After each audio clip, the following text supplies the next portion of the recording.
안녕하세요. 건강 스토리텔러 정화입니다. 네, 요즘은 워낙 다양한 영양제들이 많이 나오다 보니까 이건 어디에 좋다고 하고 또 저건 어디에 좋다고 하고 해서 하루에 너무 많은 종류의 영양제를 드시는 분들도 계시죠?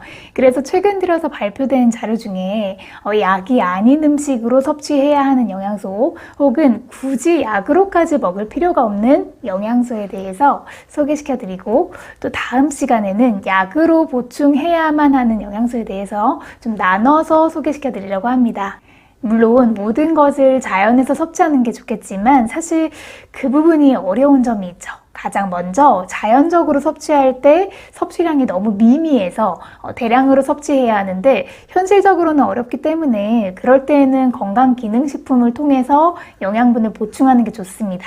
혹은 자연적으로 섭취하기 어렵거나 몸에서 생성이 되지 않은 영양소도 이에 해당합니다. 그럼 반대로 왜 자연적으로 섭취하는 것이 가장 좋은 걸까요? 약은 특정 영양소를 농축 또는 보충한 형태로 만들어지는데요. 하지만 약이 아닌 음식은 자연 그대로의 형태로 여러 가지 영양소를 동시에 제공합니다. 과일, 채소, 또 곡물, 단백질 등 다양한 음식들은 천연 영양소를 포함하고 있어서 미처 신경 쓰지 못했던 영양소까지 동시에 보충이 가능합니다. 그리고 음식들이 서로 다른 영양소를 가지고 있다고 말씀드렸는데 이런 음식들은 같이 만나서 조합하면서 서로 이렇게 상호 보완적인 효과를 얻을 수가 있습니다. 예를 들어서 비타민 C를 먹을 때 철분을 함유하는 채소를 같이 섭취하면 철분의 흡수율이 올라가는 것처럼 말이죠. 네, 서론이 조금 길어졌는데요. 최근에 논란이 있었던 아직 명확하게 끝나지 않은 영양제에 대해서 설명드리겠습니다. 이런 제품군은 아직 우려사항이 있는 만큼 우리가 될 수 있으면 자연적인 섭취를 하는 것이 좋을 것 같아요. 네, 첫 번째로 많이 들어보셨죠? 네, 오메가3입니다.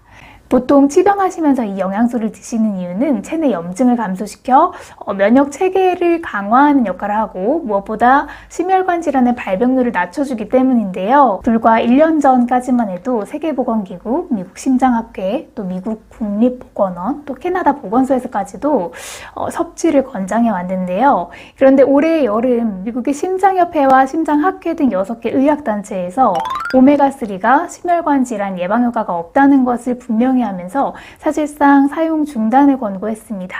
특히 휴가를 위해서 정제되어 있는 고용량으로 투약하는 것이 심방세동의 부작용이 커지는 것을 경고했는데, 이 심방세동이라고 하는 건 쉽게 말하면 부정맥 같은 건데요. 심장이 불규칙하게 뛰면서 심장 안에서 피가 굳어 혈전이 생길 위험이 있어서 문제가 될 수 있는 요소입니다.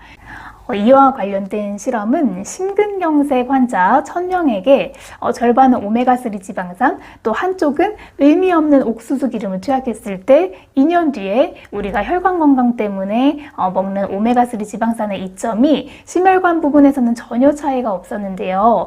반대로 심방세동의 부작용은 옥수수 기름을 투약한 환자 대비 오메가3를 섭취한 환자들이 약 70% 부작용 발생률이 높았다고 그 결과를 발표했습니다. 그러면서 연구진은 오메가3 지방산을 특히 고용량으로 섭취하는 환자는 이 부작용의 위험에 대해서 알고 있어야 하고, 의료진은 부정맥의 발생 가능성을 주기적으로 좀 모니터링해야 한다라고 결론 지었는데요. 그래서 오메가3는 이 부분의 안전성이 검증되기 전까지는 자연적인 음식을 통해서 섭취하시길 추천드립니다. 우리가 지방이 많은 물고기, 예를 들면 연어나 참치, 고등어 등에 많이 들어있고 아몬드, 호두, 아보카도 등에도 오메가3는 풍부하게 함유되어 있습니다. 그래서 자연을 통한 적당한 오메가3 섭취는 부작용 없이 우리 몸을 보호해주는 역할을 기대할 수 있기 때문에 영양제에 의존하지 않고도 충분히 보충할 수 있다는 점 참고해 주셨으면 좋겠습니다. 네, 다음으로 두 번째는 전에도 언급드렸던 루테인입니다. 보통 연세 있으신 분들께서 눈 건강을 위해서 가장 많이 드시는 게 바로 루테인이잖아요. 자제분들이 명절에 선물로 많이 드리기도 하죠. 바로 이 루테인은 카로티노이드라고 하는 항산화 영양소의 한 종류인데 색상은 대략 주황색으로 당근색을 가지고 있습니다. 그래서 우리가 당근을 먹으면 비타민 A가 많아서 눈 건강에 좋다고 하는 이유도 여기에 있죠. 문제는 이 카로티노이드 성분은 정제되어 있는 약으로는 장기간 복용하게 되면 폐암이 발생할 수 있다는 문제점이 있습니다.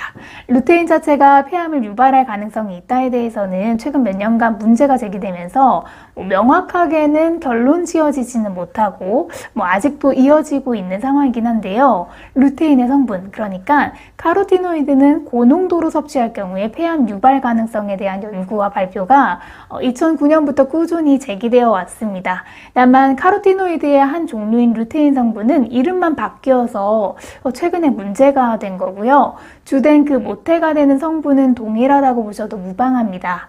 실제로 삼성 서울병원에서도 이 해당 정보를 게시하고 있는데, 그래서 개인적으로는 안전성에 대한 우려가 해결되기 전까지는 될 수 있으면 자연에서 섭취하셨으면 좋겠습니다. 이 영양소는 당근, 시금치, 또 브로콜리, 새송이버섯 이런 식품 등에 루테인이 풍부하게 포함되어 있어서요. 이 식품들을 다양하게 섭취하시면 영양제에 의존하지 않고 논란이 되고 있는 폐암 발생의 우려 없이 안전하게 섭취하실 수 있습니다. 네, 마지막으로는 셀레늄입니다.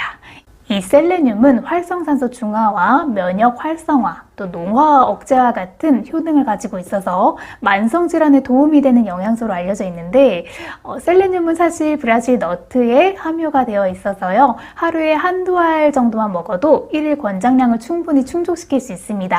하루 권장 섭취량이 약 50마이크로그램인데요. 견과류를 섭취하지 않는 일반적인 한국인이 식생활로 섭취하는 이 셀레늄의 양은 평균 약 68 마이크로그램 정도입니다. 최대 섭취량이 하루 400 마이크로그램으로 정해져 있고, 또 의학계에서는 그 이상 섭취하게 되면 중추신경계나 간, 심장, 폐와 같은 주요 장기에 이상이 생기게 된다고 경고하고 있습니다.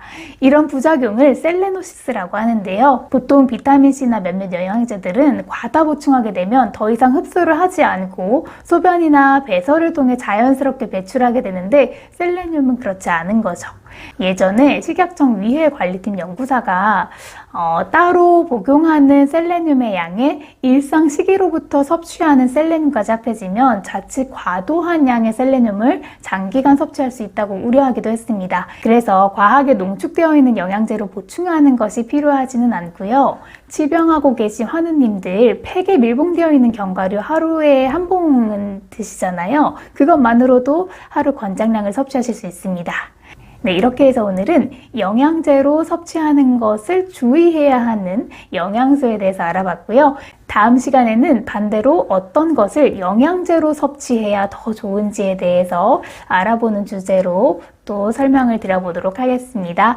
오늘도 시청해주셔서 감사합니다. 항상 건강하세요.